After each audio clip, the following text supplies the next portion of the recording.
क्या मेरा सवाल ये है कि कांग्रेस पार्टी इस बात का अनाउंसमेंट कर सकती है कि 2024 में अगर हम सत्ता में आए तो जो 4 साल का ये नियम है उसको खत्म करके हम पूरी नौकरी कराएंगे? बिल्कुल, हम नहीं, ये क्यों नहीं कर रही है? करे ना कांग्रेस पार्टी। तो करेंगे। राहुल गांधी जी के जो मुद्दा उठाते हैं उनके ईडी लगा देती है, किसी के सीबीआई लगा देती है। ये 4-5 एजेंसी है जो इनके पीछे लगा देती है। सवाल ये है कि अभी अग्निपथ जो आया है और उसके तहत जितने प्रदर्शन हो रहे हैं, आप कोई भी न्यूज़पेपर हो चाहे इलेक्ट्रॉनिक मीडिया उसको उठा के देखेंगे, वो सारे प्रदर्शन गायब है वहां से। उसको छुपा करके क्या ये मीडिया सरकार के साथ मिलकर के इस देश को बर्बाद करने के लिए चल पड़ी है? सारे मीडिया चैनल जो है वो अडानी और अंबानी के लोग हो गए हैं। उसमें सारे चैनल, मैक्सिमम चैनल उनके हो गए हैं। आप जैसे लोग पत्रकार अगर इस जीवित नहीं रहते।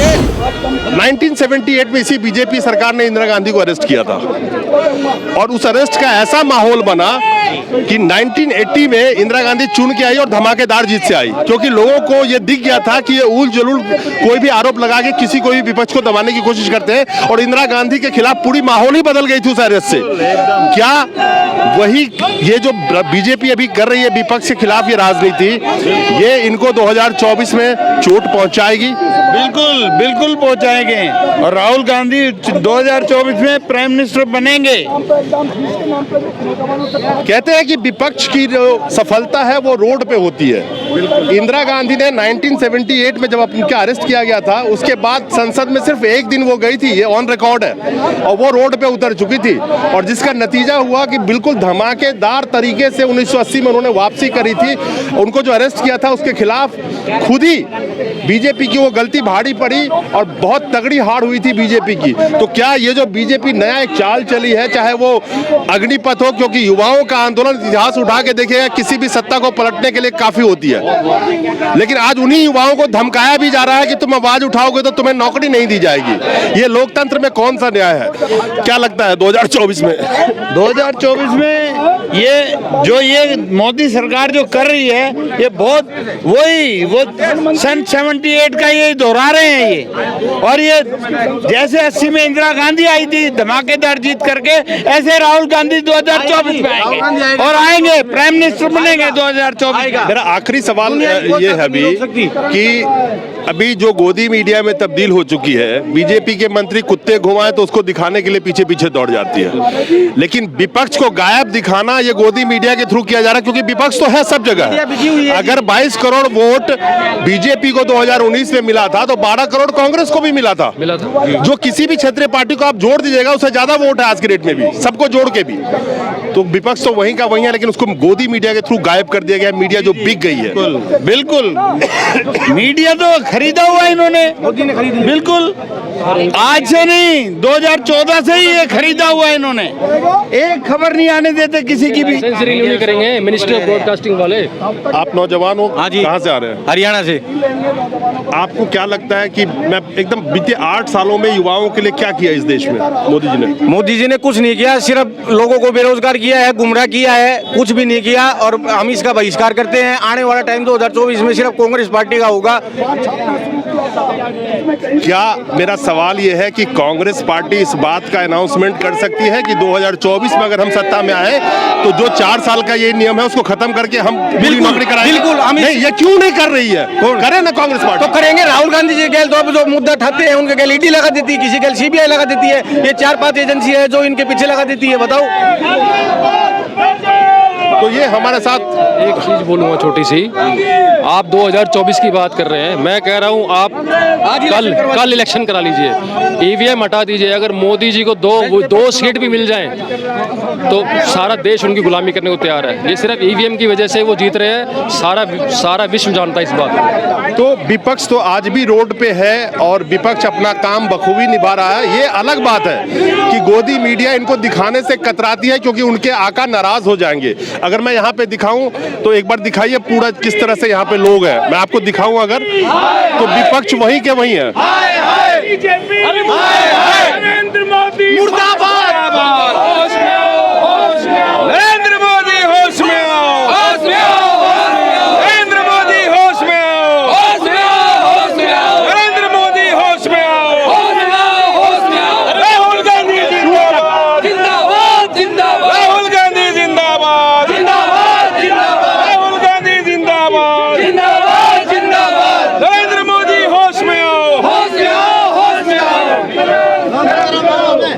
तरह विपक्ष को तो गायब कर दिया गया है गोदी मीडिया के थ्रू। कहते हैं विपक्ष मुक्त भारत।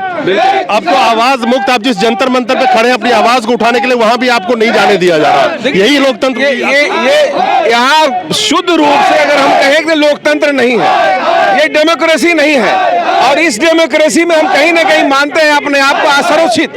मैं ये कहीं ना कहीं तानाशाही की तरफ हम बढ़ रहे हैं। नरेंद्र मोदी ये 2 मैन आर्मी जो है इस देश में नाश किया हुआ भारत को, और यही नाशक बना हुआ है जो भारत की आजिस्मत को खराब करने के लिए है। आज सच्चाई ये है कि लोकतांत्रिक तरीके से कांग्रेस जिस प्रदर्शन को कर रही है, सत्याग्रह कर रही है, जो गांधी के तरीकों को अपना रही है, जो गॉडसे को मानने वाले लोग हैं वो आराम से कर रहे हैं। जो गांधी के मानने वाले, ये भारत गांधी का देश रहा है, और गांधी के देश में हम जिस तरह से अपने आप को असुरक्षित महसूस कर रहे हैं, वहां ये एक अलग भावना बन रही है। इसलिए हम चाहते हैं कि नरेंद्र मोदी जो अग्निपथ का जो योजना है, इस योजना के पीछे जो कहानी उन्होंने बना रखा है, उस कहानी अनसुनी जो हो रही है, उस कहानी नजर आ रही है, वो कहानी इस देश के लिए दुर्दशा बनाने की। मेरा सवाल यह है कि अभी अग्निपथ जो आया है और उसके तहत जितने प्रदर्शन हो रहे हैं, आप कोई भी न्यूज़पेपर हो चाहे इलेक्ट्रॉनिक मीडिया, उसको उठा के देखेंगे वो सारे प्रदर्शन गायब है वहां से। उसको छुपा करके क्या ये मीडिया सरकार के साथ मिलकर के इस देश को बर्बाद करने के लिए चल पड़ी है? सारे मीडिया चैनल जो है वो अडानी और अंबानी के लोग हो गए हैं। उसमें सारे चैनल, मैक्सिमम चैनल उनके हो गए हैं। आप जैसे लोग पत्रकार अगर इस जीवित नहीं रहते तो समाज के बीच में ये टूटियां दिखा नहीं सकते। आपका मैं धन्यवाद देता हूं ये यूट्यूब के माध्यम से, छोटे चैनल के माध्यम से, कि आप जिस तरह की सच्चाई को बता रहे हैं वो हम देख नहीं पाते। आज सच्चाई ये है कि ये तमाम चैनल जो है गोदी मीडिया के कब्जे में है, वो नहीं दिखा पाती है, वो कहीं भी दिखा नहीं पा रही है। इसलिए हम चाहते हैं कि जो चीजें आ रही हैं, जो लोकतंत्र में हमको संविधान में अधिकार दिया गया है, जो संविधान में अधिकार दिया गया है, वो अधिकार हमसे हनन नहीं किया जाए, संविधान का हनन चीरा नहीं जाए। क्या लोकतंत्र देश को कुचलने की ये साजिश अब अंतिम पड़ाव पे चल चुकी है? बिल्कुल हम कह सकते हैं कि लोकतंत्र को मजबूती से कुचलने की और ऐलान करके कुचलने की, ये जो आपको अग्निपथ जो योजना है, ये लोकतंत्र को कुचलने का एक सीधा साधा एक मसौदा तैयार किया है सरकार ने, कि हम आज मान लिया कि 4 साल के बाद उसको हटाएंगे। वो हटी हुई जो फोर्स होगी वो कहीं ना कहीं वो अडानी का जो सिक्योरिटी फॉर्म हो रहा वहां से गाइड हो जाए, या वो तमाम 4 साल से जो निकाले गए लोग रहेंगे वो नागपुर के सदस्य बन जाएं। इनकी ये बड़ी घिनौनी साजिश चल रही है देश के लिए। इस घिनौनी साजिश में हम समझते हैं कि नरेंद्र मोदी जो अपने मोटिव में है, वो अपने मोटिव में आप कामयाब हो रहे हैं, लेकिन उस कामयाब को इस देश की जनता नहीं होने देगी, क्योंकि बहुत जागरूक जनता है इस भारत में। और वैसी स्थिति में हम मजबूती से कांग्रेस के साथ ही राहुल गांधी जी के नेतृत्व में मजबूती से इस केस को लड़ रहे हैं, और राहुल गांधी जिस तरह बातों से मजबूती से रख रहे हैं वो काफी है। देश में अगर विपक्ष की आवाज खत्म की जाए तो सरकार तानाशाह हो जाती है। वो किसी भी देश में अगर लोकतंत्र हो तो विपक्ष को खत्म करने की जो साजिश है, जिसमें बखूबी बहुत बड़ा रोल है गोदी मीडिया का है। क्या देश का चौथा स्तंभ जिसका काम था सवाल पूछना सत्ता से, वो तमाम नाकामयाबियों को छुपाने की कोशिश में सिर्फ लगी रहती है? बिल्कुल, आपको हम पहले भी कहा कि जो गोदी मीडिया के माध्यम से जो सवाल उठ रहे हैं वो सवाल नहीं है, चूंकि तमाम मीडिया हाउसेस को पूंजीपतियों ने खरीद रखा है, चाहे वो अडानी के माध्यम से हो, अंबानी के माध्यम से हो, और वो तमाम मीडिया जब खरीद बिक चुकी है तो उनमें जो काम करने वाले लोग हैं वो कहीं ना कहीं बेचारे जो मजबूत पत्रकार के रूप में रहे हैं, जो आइडियोलॉजी से लैस रहे हैं, जो नीति और सिद्धांत से समझौता नहीं कर सकते हैं, वो बाहर निकल गए हैं और अपने ट्यूब चैनल को लेकर के अपनी बात को आज भी कहवाने की कोशिश कर रहे हैं।